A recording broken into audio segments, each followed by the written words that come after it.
Hi, this is Ravi. Viveka హత్య కేసులో అప్రూవర్గా మారిన దస్తగిరి తాజాగా జై భీమ్ భారత్ పార్టీలో చేరారు. సో 2 days బ్యాక్ ఆయన అప్రూవర్గా మారిన తర్వాత ఒక కీలకమైన ఇంటర్వ్యూ చెప్పారు. జైల్లో తనకి 20 కోట్లు ఇవ్వబోయారని, దానికి చైతన్యారెడ్డే మొత్తం మాట్లాడాయని చెప్పాడు. సో 2 రోజులు మాట్లాడిన తర్వాత సడన్గా ఆయన పార్టీలో ఎంట్రీ ఇచ్చాడు. సో దస్తగిరి ప్లాన్ ఏంటి? సో వివేక హత్య కేసులో దస్తగిరి ప్లస్ ఈ జై భీమ్ పార్టీ ఇలా ముందుకు వెళ్ళబోతున్నారు. ఇదే అంశంపై మనతో మాట్లాడేందుకు సీనియర్ జర్నలిస్ట్ సిఎస్ రావు ఉన్నారు. ఆయన అడిగి మనం తెలుసుకుందాం. సార్ నమస్కారం. సార్ నమస్తే రవి. దస్తగిరి చెప్పినట్లుగానే ఒక పార్టీలో జాయిన్ అయిపోయాడు. జాయిన్ అవటం కాదు, రేపొద్దున రాబోయే రోజుల్లో పులివెందులలో జగన్ మీద పోటీ కూడా చేస్తానని చెప్తున్నాడు. సో అందుకోసమే అతను ప్రయత్నం మొదలుపెట్టాడా, అలా అనుకోవచ్చా మనం? ఇది ఇప్పుడు ఒకప్పుడు జగన్మోహన్ రెడ్డి అన్నా, లేదంటే వైఎస్ ఫ్యామిలీ అన్నా జమ్మలమడుగులో, లేదంటే పులివెందుల్లో బయటకు వచ్చి ఎదిరించేటువంటి ధైర్యం కూడా చేయలేకపోయేవాళ్ళు.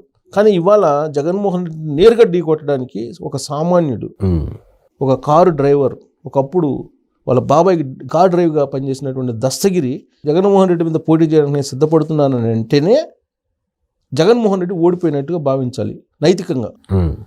నైతికంగా జగన్మోహన్ రెడ్డి ఓడిపోయినట్టు భావించాలి, దస్తగిరి గెలిచినట్టే భావించాలి. సో ఓకే, అది ఆ భావం పక్కన పెడితే సరే, ఎవరికి తగినట్టు విధంగా వాళ్ళు భావిస్తూ ఉంటారు. అయితే దస్తగిరి ధైర్యానికి మాత్రం మెచ్చుకోవచ్చు.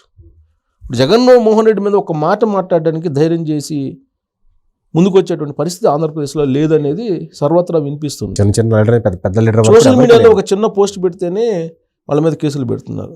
కేసులు పెట్టి అన్అఫీషియల్గా పోలీస్ స్టేషన్కి పిలిచి వాళ్ళ మీద రకరకాల బెదిరింపులు, కొంతమంది మీద థర్డ్ డిగ్రీ ప్రయోగించడం, ఇవన్నీ చేస్తున్నారు. రఘురామకృష్ణరాజు చూసాం. రఘురామకృష్ణరాజు అనేక వేదికల మీద చెప్పారు కదా, ఆయన ప్రత్యక్ష సాక్షి, ఆయన బాధ్యుడు కదా. సో అలాంటి పరిస్థితుల నడుమ డైరెక్ట్గా పులివెందులలోని జగన్మోహన్ రెడ్డి మీద పోటీ చేయడానికి సిద్ధపడ్డాడు దస్తగిరి అంటే మామూలు విషయం కాదు. దీనికి తోడు జడా శ్రావణ్ కుమార్ ఆయన సంబంధించిన పార్టీ జై భీమ్ భారత్ పార్టీలో ఆయన చేరి ఆ పార్టీ తరఫు నుంచి పులివెందుల్లో పోటీ చేయబోతున్నాడు ఆయన. సో ఏంటి జై భీమ్ భారత్ పార్టీ జడా శ్రావణ్ నడుపుతున్నాడు అని అంటే, Jada Shravan retired judge. Okay. So ఆయన ఈ మధ్యకాలం వరకు కూడా జగన్మోహన్ రెడ్డి పరిపాలన మీద, ప్రజా వ్యతిరేక విధానాల మీద అనేక టీవీ డిబేట్స్లో పార్టిసిపేట్ చేశాడు. ఆయన అనేక వేదికల మీద కూడా జగన్మోహన్ రెడ్డి పరిపాలనను వ్యతిరేకించారు, జగన్మోహన్ రెడ్డి విధానాలను వ్యతిరేకించారు బ్లంట్గా. కానీ ఆయన ఈ మధ్యకాలంలో కొంత స్వరం తగ్గింది. దానికి కారణం ఏంటో తెలీదు. జై భీమ్ భారత్ పార్టీ పెట్టి ఆ పార్టీ తరఫు నుంచి రాష్ట్ర వ్యాప్తంగా పోటీకి పెట్టాలని చెప్పి ఆయన ఏదో ప్రయత్నం చేస్తున్నట్టు కనిపిస్తూ ఉంది. ఈ మధ్యకాలంలో ఆయన వాయిస్ మారినటువంటి సందర్భంగా జగన్మోహన్ రెడ్డితో ఏమైనా చేతులు కలిపాడా అనేటువంటి అనుమానం కూడా కొంతమందికి కలిగి అలాంటి అభిప్రాయాలను కూడా వ్యక్తం చేస్తున్నారు. ఓకే. ఇలాంటి సందర్భంలో దస్తగిరి ఆ పార్టీలో ఎందుకు చేరాడు అంటే, తెర వెనుక జగన్మోహన్ రెడ్డే దస్తగిరిని ఆ విధంగా పోటీ చేపిస్తున్నారా అనేది కూడా ఇంకోటి వినిపిస్తుంది. రాజకీయాల్లో ఏదైనా సాధ్యం. సో ఇప్పుడు జై భీమ్ భారత్ పార్టీ, ఇప్పుడు జడా శ్రావణ్ అతను జగన్మోహన్ రెడ్డి మీద ఒంటికాల మీద నిలిచేవాడు, జగన్మోహన్ రెడ్డి పరిపాలన మీద. అవును. అలాంటి ఆయన ఇప్పుడు స్వరం మార్చేసి జగన్మోహన్ రెడ్డి లాంటి లీడ్ అనే యాంగిల్లో కొన్ని సందర్భాల్లో ఈ మధ్య మాట్లాడారని చెప్పేసి మాట్లాడుకుంటున్నారు. సో ఇలాంటి పార్టీలో ఇప్పుడు మరి దస్తగిరి ఎందుకు చేరాడు అనేది ఒకటి. ఎనీహో కారణం ఏదైనప్పటికీ దస్తగిరి మాత్రం అక్కడి నుంచి పోటీ చేయడం అనేది ఒక ధైర్యంతో కూడిన ధీరోదాత్తముని అంటారు కదా, అలాంటి కోలోకి అతన్ని తీసుకోవచ్చు. ఒక సామాన్యమైనటువంటి కారు డ్రైవర్గా ఉన్నటువంటి వ్యక్తి జగన్మోహన్ రెడ్డి మీద నేను పోటీ చేస్తానని ప్రకటించడం అనేది డెఫినెట్గా మనం ఆహ్వానించదగ్గ పరిణామం కింద మనం తీసుకోవచ్చు. సో ప్రజాస్వామ్యంలో ఇలాంటి సంఘటనలు ఖచ్చితంగా మనకు ముందుకు రావాలి. ముందుకు వస్తేనే ఇప్పుడు జరుగుతున్నటువంటి కొన్ని సంఘటనలు ఆగిపోవు, బ్రేక్ పడవు. ఓకే. సో జడా శ్రావణ్ పోరాడుతున్నంతకు పోరాడారు. నాకు తెలిసినంతవరకు జగన్మోహన్ రెడ్డి ప్రభుత్వం కూడా అతన్ని కొన్ని సందర్భాలు ఇబ్బంది కూడా పెట్టినటువంటి సందర్భాలు కూడా ఉన్నాయి జడా శ్రావణ్ని. అయినా కానీ పోరాడారు. ఇప్పుడు జగన్మోహన్ రెడ్డి బాధితులకు సంబంధించినటువంటి వాళ్ళు ఇప్పుడు జై భీమ్ భారత్ పార్టీలో చేరతారా రాబోయేటువంటి రోజుల్లో? ఇప్పుడు ఆ పార్టీ యొక్క లక్ష్యం ఏంటి? వివేకానంద రెడ్డికి సంబంధించినటువంటి కేసుని బాగా హైలైట్ చేస్తారు. ఎందుకంటే జడా శ్రావణ్ మొదటి నుంచి కూడా ఆ కేసు గురించి అనేక వేదికల మీద మాట్లాడుతూ వచ్చారు. వివేకానంద రెడ్డి మర్డర్ కేసు అనేది రాబోయేటువంటి ఎన్నికల్లో ప్రధానమైనటువంటి అంశంగా రాయలసీమలో ఉండబోతుంది. మిగిలినటువంటి ప్రాంతాల్లో పెద్దగా దాని ఇన్ఫ్లుయెన్స్ ఉండకపోయినప్పటికీ కూడా రాయలసీమలో ఖచ్చితంగా ఆ ఇన్సిడెంట్ యొక్క ప్రభావం ప్రత్యక్షంగానో పరోక్షంగానో డెఫినెట్గా ఉంటుంది. ఎస్పెషల్లీ పులివెందుల్లో ప్రతి ఇంటికి వివేకానంద రెడ్డి గురించి తెలుసు. అవును, రాజశేఖర రెడ్డి పోటీలో ఉన్న, జగన్మోహన్ రెడ్డి పోటీలో ఉన్న, ఖచ్చితంగా గ్రౌండ్ లెవెల్లో వివేకానంద రెడ్డి అక్కడ మొత్తం పాలిటిక్స్ నడిపేవాళ్ళు అనేది అక్కడ ఉండేటువంటి వాళ్ళు చెప్తూ ఉంటారు.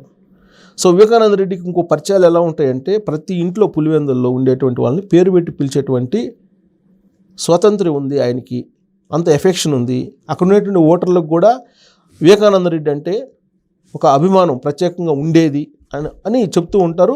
ఈ మధ్యకాలంలో షర్మిల కూడా ఆ విషయం చెప్పారు. షర్మిలకి తెలుసు కదా, అవును, ఒక కుటుంబ సభ్యురాలు కాబట్టి ఆవిడికి తెలుసు.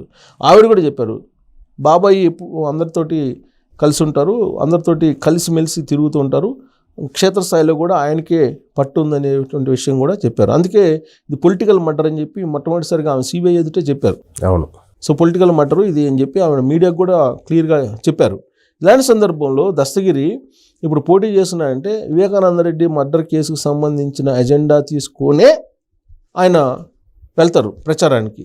సో అందుట్లో జై భీమ్ భారత్ పార్టీలో చేరాడు కాబట్టి జడా శ్రావణ్ కొంచెం న్యాయ వ్యవస్థలో కొంచెం పరిచయం ఉంది, న్యాయ వ్యవస్థకు సంబంధించినటువంటి దాని మీద పూర్తి అవగాహన కూడా జడా శ్రావణ్కి ఉంది కాబట్టి రాబోయేటువంటి రోజుల్లో ఈ కేసు ఏ విధంగా మలుపులు తిరిగింది, ఎప్పుడెప్పుడు ఏ మలుపు తిరిగింది, ఎలా తిరిగింది, ఎవరెవరు సాక్షులు ఉన్నారు, ఆ సాక్షుల్లో ఎంతమంది చనిపోయారు, ఆ తర్వాత సిబిఐ ఏ విధంగా వ్యవహరించింది, రామ్ సింగ్ మీద ఎలా కేసులు పెట్టారు, అవినాష్ రెడ్డిని అరెస్ట్ చేయకుండా ఎలా వదిలిపెట్టారు, ఇవన్నీ అంశాలని కూలంకుషంగా పులివెందుల వేదికగా ప్రచారంలో తీసుకెళ్తారు. బహుశా దస్తగిరి జై భీమ్ భారత్ పార్టీలో చేరారంటే పులివెందుల వేదికగా జడా శ్రావణ్ కూడా ప్రసంగించడానికి వెళ్ళేటువంటి అవకాశం ఉంది అని చెప్పి మనం అనుకోవాలి. సో దస్తగిరి మరి చాలా పార్టీలు ఉన్నాయి, మరి ఆ పార్టీలో అవకాశం లేక జై భీమ్ పార్టీలో చేరారా, లేదంటే జై భీమ్ పార్టీలో చేరితేనే న్యాయం జరుగుతుందని చెప్పి ఆయన వెళ్ళారా? ఎందుకంటే జై భీమ్ పార్టీ అంటే వాళ్ళు సపరేట్గా కొంచెం ఎస్సీ ఎస్టీకి సంబంధించినటువంటి ఆ సెక్టార్ని ఆకర్షించేటువంటి ప్రయత్నం. ఇప్పుడు జగన్మోహన్ రెడ్డి ఏం చెబుతున్నారు, పెత్తందారులకి పేదలకి మధ్య పోటీ రాబోయేటువంటి ఎన్నికలు అని చెప్తున్నారు. కాదు, పేదలకి జగన్మోహన్ రెడ్డికి మధ్య జరుగుతున్నటువంటి పోటీ ఇది అని చెప్పి చెప్పడానికి ఈ జై భీమ్ పార్టీలో చేరారా?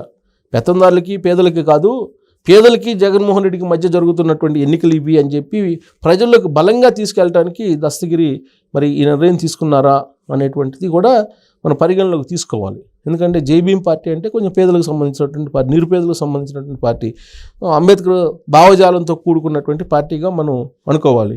రాష్ట్రంలో రాజ్యాంగం, అంబేద్కర్ రాజ్యాంగం నడవట్లేదు, రాజారెడ్డి రాజ్యాంగం నడుస్తుందని చెప్పి విపక్షాల నుంచి అనేక సందర్భాల్లో విమర్శలు వినిపిస్తున్నటువంటి సంగతి మనందరికీ కూడా తెలిసిందే. ఇలాంటి పరిస్థితుల్లో అక్కడ అంబేద్కర్ రాజ్యాంగం ఉండాలి పులివెందులతో సహా అన్ని చోట్ల అనేటువంటి కాన్సెప్ట్లో పులివెందుల నుంచే ఈ జై భీమ్ భారత్ పార్టీ తరఫు నుంచి జడా శ్రావణ్ అలాంటి స్లోగన్ తీసుకొని ఇది జగన్మోహన్ రెడ్డికి పేదలకి మధ్య జరిగేటువంటి పోటీ వచ్చే ఎన్నికలు అనేటువంటి నినాదాన్ని తీసుకెళ్ళి ఆయన ఎన్నికల ప్రచారాన్ని ప్రారంభించడానికే దస్తగిరిని ఆహ్వానించి ఆ పార్టీలోకి తీసుకొని ఉంటారేమో అనిపిస్తుంది.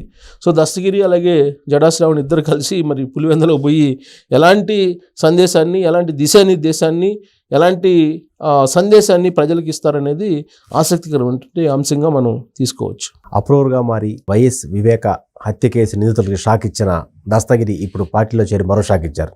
సో రాబోయే రోజుల్లో ప్రజాక్షేత్రంలోకి వచ్చి నిజంగా అసలు ఏం జరిగింది అనేది ప్రత్యక్షంగా ప్రతి ఒక్కరికి చెప్పే ప్రయత్నం చేస్తారు దస్తగిరి. Thank you.